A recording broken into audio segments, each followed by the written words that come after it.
this episode we're going to see whether she starts, runs, and we're going to take for a drive. Now, this isn't, haven't started for a few weeks.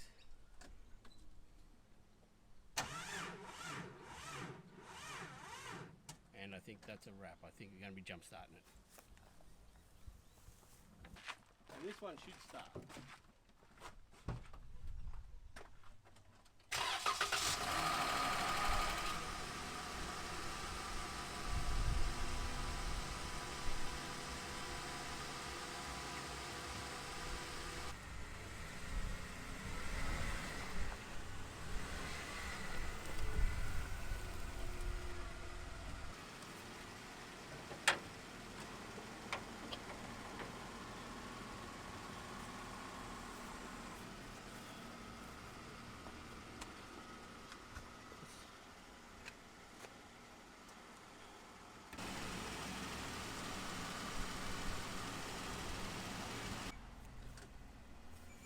So let's try that again.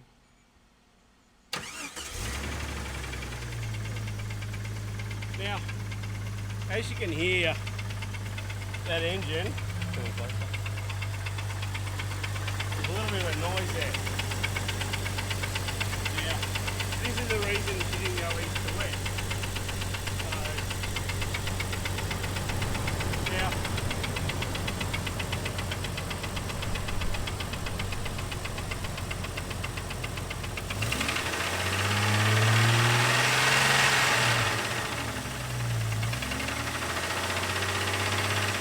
the question is it a lifter? Has it taken a lug off?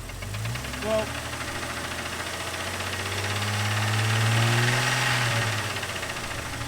we'll take it for a drive and you'll see it quietens down. It's quite an odd thing. I suppose without pulling the cam and pulling the lifters, we'll never really know what's going on. But at the moment it drives okay, so jump in, come for a ride, and we'll take you down the foreshore and have a look.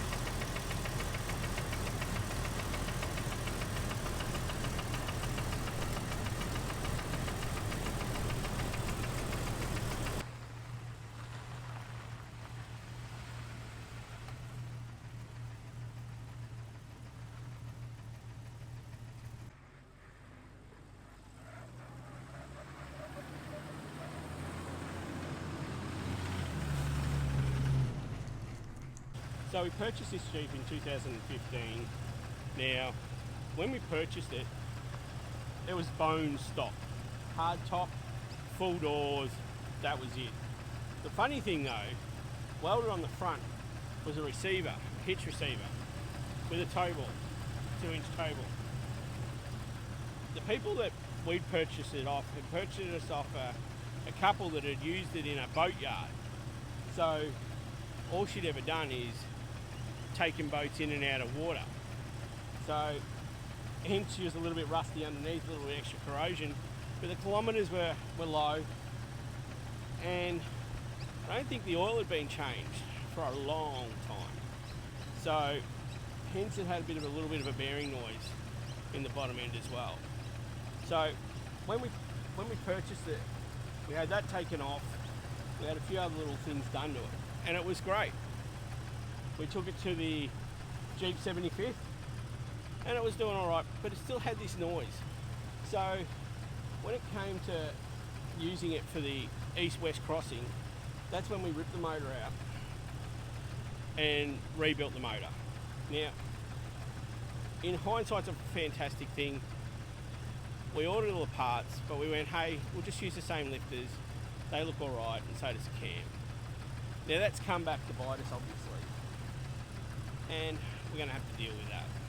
But apart from that, she's pretty rock solid, and we'll just do a quick walk around and talk about it. And we put a bull bar on it, or a bumper, as Americans like to say. We removed that bumper and replaced it with an off-road animal bumper.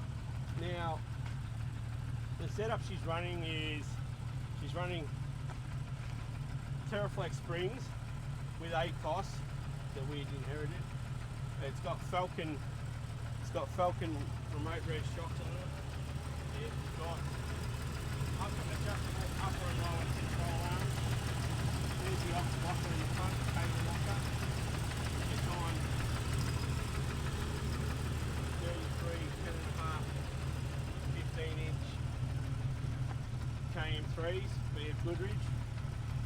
She's got sliders, rock sliders, as you can see.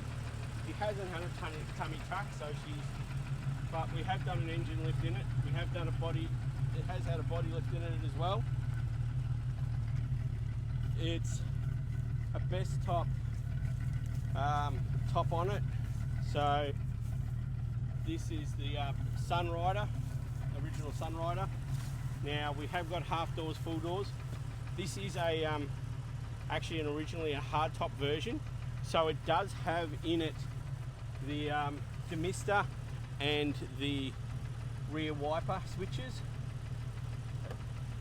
We have got full doors for it and half doors. We do have a hardtop for it. I do also have the bikini top with the windbreaker and the deck on the back. So we have got a fair bit of gear for it. That's up there. So as I said, this sort of so you look at it at the front and you go, oh, she's all right, but there's a little bit of creativity going here. Well, this is the Jeep that Rick was driving, but Rick wasn't driving it at the time, but it hit a kangaroo. So our friend of ours, Jason Locke, hit a skippy in it. He accidentally hit a kangaroo, which is kind of common in Australia. So we stopped to look at the damage. All it was a flare that got knocked partially off. So that's the easy part. However, we heard some lifter knocking in the back of the 4-liter. So we figured the best thing to do right now is change the oil, change the filter, make sure that it's okay, and then get on our way. Because we got about 4,000 miles to go. We can't afford to have the engine puff out on us at the last moment. But what are we doing with it next? Well, apart from getting to the bottom of this engine issues, once we've got that sorted, we'll probably take the ACOS out of it, or drop it down a little bit, replace the soft top, and do a little bit of maintenance on the hard top so we can swap it, make it easier to swap the doors on and off as well for the hard top on, and put the full doors on so we can dress it, change it. Apart from that, I don't think there's much we really want to do. I've thought about giving it a coat of jam, but I think the patina, I think she's earned it. She's I know we're calling it a she and its nickname's Mushu, but anyway, it's just a me thing with vehicles. Call them all girls. Hey, I've got daughters. But apart from that, honestly, it's an honest Jeep. It's an honest TJ. We'll probably move it to Club Reg, and she'll do the odd school run. It'll do the odd full drive trip. It'll do the odd Jeep event. But I think it's a, you know, I don't think it's going anywhere except for on a couple of adventures. So let's take it for a drive, and we'll see how it goes.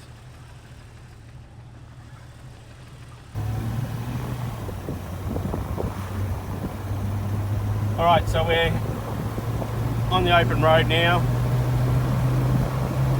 65 kilometres, that is, not miles.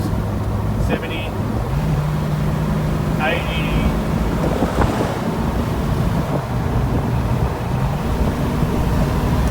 Now we're doing just on 100. And honestly, she's driving alright. She's handling well, temperature's well, the fuel gauge is working, battery's working, oil pressure, tachometer. We're using our GPS speedo. As we slow down into a 60 zone now. But everything's working really well. The reason we got the GPS speedo is because we changed those ratios and we haven't changed that gear yet. But no, everything's really working fantastic, and you don't hear, as I said, that noise isn't really there. And even now, as I'm driving around you can hear the exhaust leak, but you're not hearing that tung tung tung tung tung tung tung sound at all. So, as I said, we'll replace the cam, we'll do the lifters, give it a good service again. Well, first off, we'll pull it apart and we'll see what we find. So, but apart from that, I'm glad it didn't go on the east-west trip because it was a mystery box, and recovering it if it had been a failure would have been a pretty sad situation.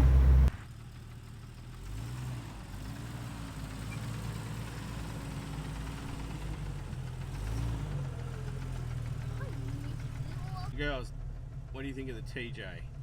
It's good. Should we keep it? Yes.